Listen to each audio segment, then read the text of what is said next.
بسم الله الرحمن الرحيم. الدرس 37 تدريب.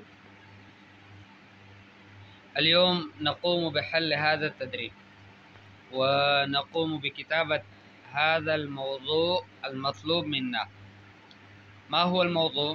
اكتب موضوعا تصف فيه أحد الأشخاص، أي شخص كان صفه لنا. مثلا كانت شخصية أنت تأثرت بها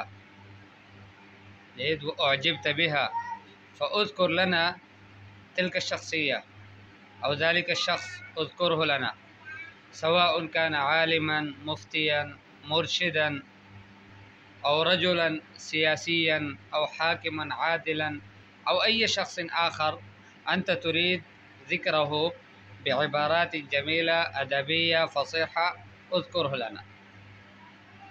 آج کا جو تدریب ہے اس میں ہر طالب علم اور ہر طالبہ سے مطلوب یہ ہے کہ وہ ایک موضوع لکھ لے اور ایسی ایک شخصیت کے بارے میں، ایک شخص کے بارے میں، یعنی دنیا میں جتنی انسانی یہ سب اشخاص ہیں، ان میں سے کوئی ایک شخص ایسا ہو کہ جس سے آپ بہت متاثر ہوئے ہو، چاہے وہ آپ کا استاد ہے، چاہے وہ آپ کا پیر اور مرشد ہے، چاہے وہ کوئی عام شخص ہے،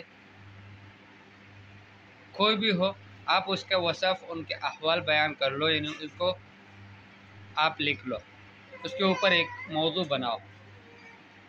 اس میں عناصر کیا ہوں گے؟ من هذه الشخصیہ، پہلے تو یہ بتایا جائے کہ وہ شخصیت کون ہے۔ ظاہر بات ہے اگر کسی نے کسی شخص کے بارے میں لکھا اور پوری تفصیل بتائی کہ وہ ایسا اور ایسا اور ایسا، یہ اچھے صفات، لیکن پتہ نہیں چلا کہ ہے کون، تو پھر تو بات ناقص رہی۔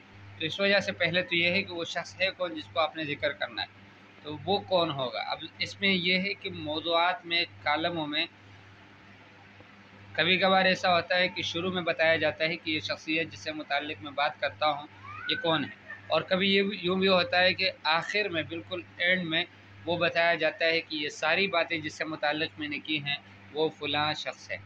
بہرحال شخصیت کا تعارف ہو جائے اور پھر وہ اہم صفات کی جن سے وہ مزین ہیں اور جن کے وہ حامل ہیں ان کا تذکرہ ہو جائے، اور پھر آخر میں یہ ہے کہ آپ کی رائے اس میں کیا ہے یہ بھی بتایا جائے۔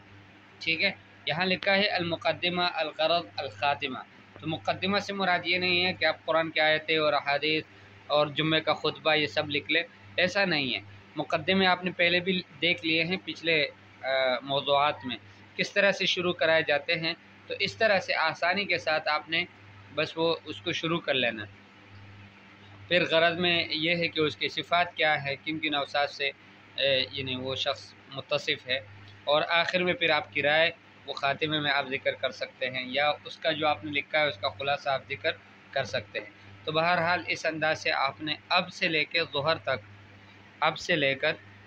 تک آپ نے یہ ایک موضوع لکھ لینا ہے کسی بھی شخصیت کے بارے میں، چاہے وہ استاد ہے، چاہے وہ دوست ہے، چاہے وہ مرشد ہے، چاہے کوئی بھی ہے، کوئی کسی کے بارے میں بھی جس سے آپ بہت متاثر ہے، آپ کے دل پہ اس کا بڑا یعنی ایک خاص اثر ہے، تو اس کے متعلق آپ یہ موضوع لکھ لیں۔ ٹھیک ہے انشاءاللہ۔ اب سے لے کے ظہر تک کا وقت ہے، اللہ پاک آپ کے لیے آسان فرمائے۔